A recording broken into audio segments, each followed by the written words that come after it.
Innovators like Quick Locate are serious about providing technology to enhance the multi-million taxi industry in South Africa. This startup believes that their technology is bringing the needed innovation in the industry and that it will take it forward. It was one of the small businesses that were exhibiting at this year's Govtech conference that wrapped up in Durban today. The conference attracted about 3,000 industry experts. Take a look. Mbavalelo Maboho describes himself as a techie. He says he always wanted to come up with inclusive innovation that would move the taxi industry forward. Maboho says it is important to preserve the cash flush industry with billions of rands. It's the last bastion of black entrepreneurship. It's the last industry that is black run and black owned. But what we found that was missing was that there was no innovation. For the last 50 years, since the industry started, there's not been any innovation. This is how he came up with Quick Locate, a taxi app aimed at modernizing the industry to make it more competitive. Through a combination of GPS technology and mobile communication, the firm has created a responsive platform for all tracking, monitoring and fleet management needs. Quick Locate is a technology company that is using artificial intelligence technologies to empower taxi owners and move them from the manual way of managing the business to more of a digital way of managing the business. And one of the product that we're really much proud of is the TaxiCam that we've developed for the taxi owners. And what TaxiCam does essentially is that it helps taxi owners to be able to know how many passengers were moved from one location to another, and also how much money that was generated by the taxi on a daily basis. So it gives them a new way, a new tool, and a new approach to managing the day-to-day operations of the taxi. The innovation makes it easy for taxi owners to offer better service to customers and to run their business efficiently. In a list of problems that we've been solving one by one, the first problem that we wanted to solve was to empower taxi owners to be able to know where the taxis are all the time. They needed to be able to know how to manage the drivers, how to manage movements of their taxis. So we digitize all the taxi routes, to make sure that every single time when a taxi driver is out of route, they can be able to know in real time, so that they can be able to act, much quicker. And the next level that we wanted to do was to solve the revenue problem that they have, because most of the time they don't know how much money is being generated. There's not been the tools, to be able to help them to generate this believable and right reports on my taxi has transported so much people from this location to the next location. And that's where the AI camera came in, that can be able to analyze, it can be able to link up with the routes, it can be able to link up with all the revenues and the prices that people pay into one succinct report that a taxi owner can be able to say that this is how much now my taxi is making. And they can be able to use that information for anything that they want to use it. And that is the new information that we are creating that previously was not there at all. Maboho beams with pride when he talks about the 4 branches that are already operational, but says he has eyes set on a national rollout.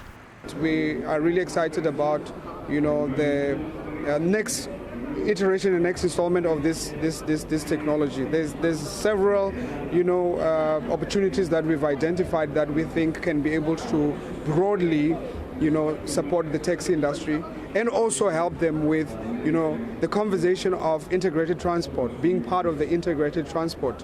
The technology that we've developed is perfectly positioned to be the tool that can help them to get there. Diabo Seto, SABC News, Johannesburg. Thank you so much to Quick Locate for sharing their story with SME On Point. Do you have an innovation that you think South Africa needs to know about? Well, find us on our social media pages. Our handle is at SME On Point on Facebook as well as on Instagram. We'd really love to hear from you. So while other banks and other lenders would love to fund SMEs and have the capital to do so, but there is hesitancy and reticence to provide funding, particularly if an SME is relying on government institutions to make payment.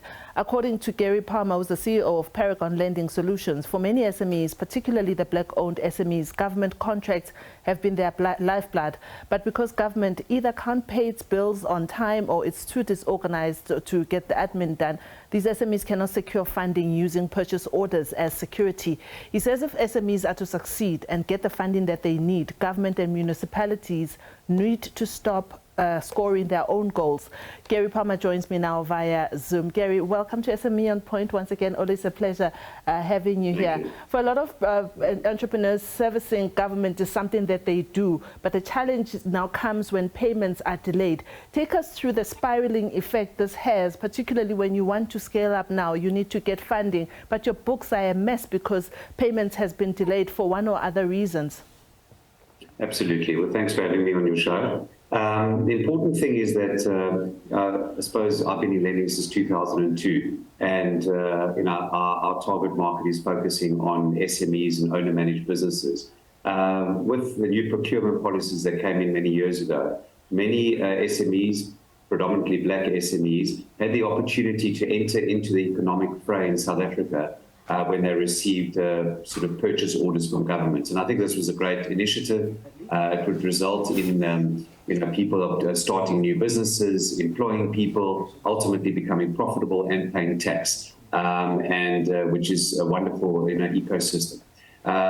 And in South Africa as well, if we just speak around the lenders, South Africa is has got a huge lending pool. I mean, we deal with about 125 lenders in South Africa, besides the fact that we lend money ourselves. And everyone's willing to lend. So the most important thing that the lenders look for is the SME, are they credible? You spoke around purchase orders, are they valid? But the most important thing is the counterparty. Can government or municipalities, pay, and especially pay on time? Because what happens is debt never goes away. Yeah. So your listeners and your viewers who are in the SME world would know that debt never goes away, and they would always have to owe that liability. And should government take a long time in paying, interest starts accruing and ultimately the margin disappears. So government holds the key to economic growth, and unfortunately, things have slipped and SMEs are suffering. Yeah. In this hard-hitting article that you've written, you do talk about how there's a lot of lip service about SMEs being a priority for government, but when you look at the actual landscape, the picture is different, because you come across a small business owner and entrepreneur, they'll tell you about the frustrations that they have. What do you think needs to be done by government? Them supporting is something that is always being said, but what are the reasonable nuggets and steps that they should take to make sure that we look like in Malaysia, for instance, where the government is working so hard to make sure that SMEs are thriving there and they're adequately supported? So, this is not a government bashing sort of exercise. I think there's a lot of positives to take out of it. One, when you talk about SMEs, I mean, SMEs account for 98% of the businesses in South Africa, and just under 40% of the GDP is created from SMEs. So it's a massive part of our economy. And I think, what can government do? I mean, when you look at the stats and you see that, I think it's roughly about 16% of municipalities have got a clean audit.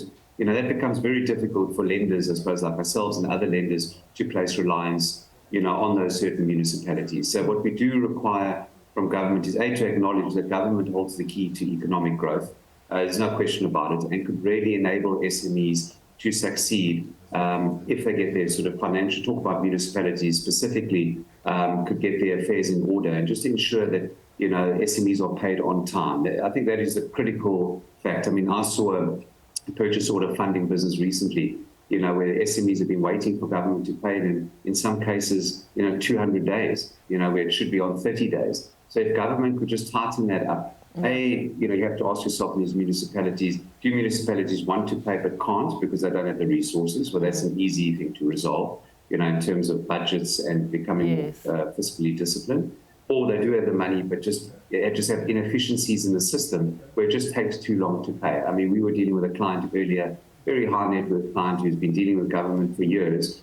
It's taken 2 months now for the client to pay an invoice that should have been every 2 weeks. So I think it's easily resolvable. I think, that's just on the purchase order funding side and the working capital side. But the problem is a little bit deeper when it comes to SMEs that own properties. Certain lenders, and I'm talking about the big banks, are going to soon come out and not want to lend to certain provinces because of failing infrastructure, poor service delivery. And we're seeing that as well, where we're raising capital, but on larger transactions from the banks on behalf of SMEs. And there's a reticence from the big lenders to lend in certain areas because of the points I've just raised. Infrastructure is just crumbling. So there's a lot that government can do. But again, this is not finger-pointing government. There is a problem at the moment. But once you can resolve this, the wheels of the economy will move much smoother. Gary, thank you very much. I know that in December last year, I did speak to the Minister of Small Business, and she did allude to the fact that they're looking at legislation where the Director Generals of the different departments of government will be held accountable for the particular department not paying an SME on time. I think it's time now for me to catch up with her and try to find how far that is going. But thank you so much for your time. It's been a real pleasure speaking to you. And that's all from SME on Point for this week. Please remember to support small businesses in your community. Make those rands and cents circulate. Your weather details are coming up next with